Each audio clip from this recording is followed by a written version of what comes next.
Hello, Rabbi. Thank you for taking the time to speak with me today. I have been thinking a lot about my future and I have decided that I would like to go to Rabbinical School and become a rabbi. Thank God. Yes, there is a shortage of good rabbis in today's Jewish world. No, thank God you came to me before going to Rabbinical School so I could stop you. Wow. I did not expect a rabbi to say that. Tell me, why do you want to go to Rabbinical School and become a rabbi? I want to be a rabbi because I love helping people. I also give good advice and love telling people what they are doing wrong. You can still help people and tell them what they are doing wrong without becoming a rabbi. I love being Jewish. You can still be Jewish without becoming a rabbi. You can observe the Sabbath, keep kosher and engage in acts of social justice without having spent 6 years in Rabbinical School. I want to teach people how to be Jewish. I want to spread my love of Torah all over the world. Tell me, do you speak Hebrew? Yes. I learned how to read Hebrew in Hebrew school. I know how to say the Shema and the Aleinu. No. Can you speak Hebrew?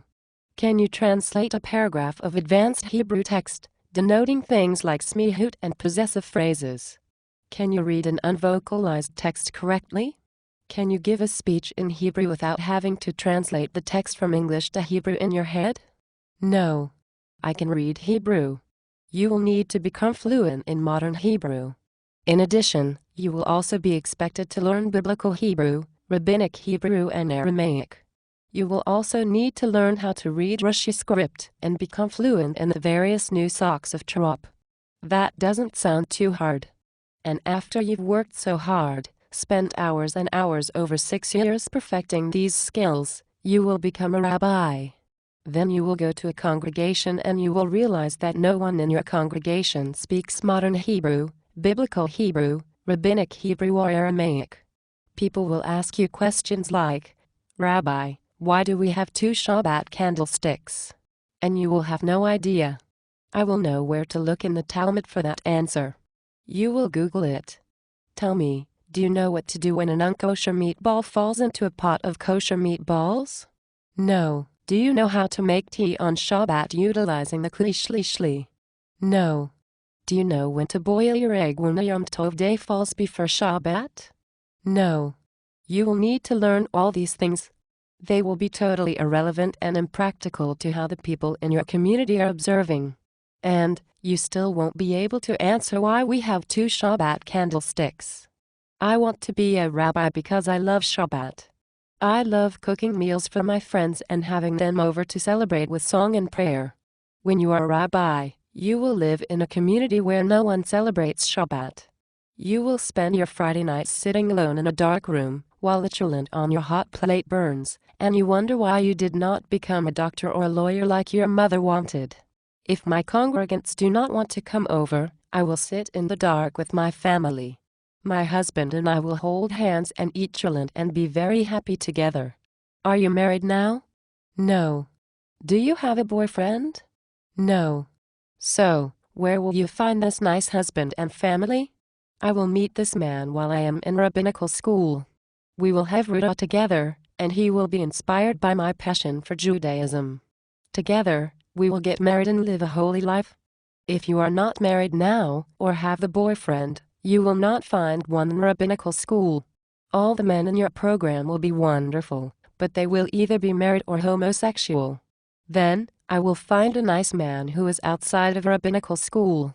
He will be a doctor or lawyer and we will build our dream house together. You will not find a man outside of Rabbinical School. Any man that meets you will consider dating a rabbi a lifestyle choice. You will be too religious for most Jewish men, and no religious man will want to date a female rabbi. Then, I will be the single rabbi. I will do outreach with young professionals. People will come to me to discuss their problems with sex and dating. I will be open and honest and people will say I am relatable. Nobody wants to hear a rabbi talk about their sex life. It confuses people. Rabbis are not sexy. Then, I will concentrate my time on writing amazing sermons. They will be beautiful and inspiring and people will come from miles around to see me speak. I will have hundreds of congregants who are inspired and impassioned by my words. Where is this synagogue that hosts such amazing sermons that people come from miles around to hear? In Los Angeles or New York? And how will you get this pulpit? I will intern there while I am in rabbinical school. Everyone will love me and they will hire me when I graduate. Do you know where Boise is? Yes. That is good since you will probably be working in Boise when you graduate. Then, I will write books as a rabbi and I will do the lecture circuit. I will be a rabbi star. One day, they will give me my own talk show on the OWN network. As a rabbi, you will be too busy working 80 hours a week at a congregation in order to pay off student loans.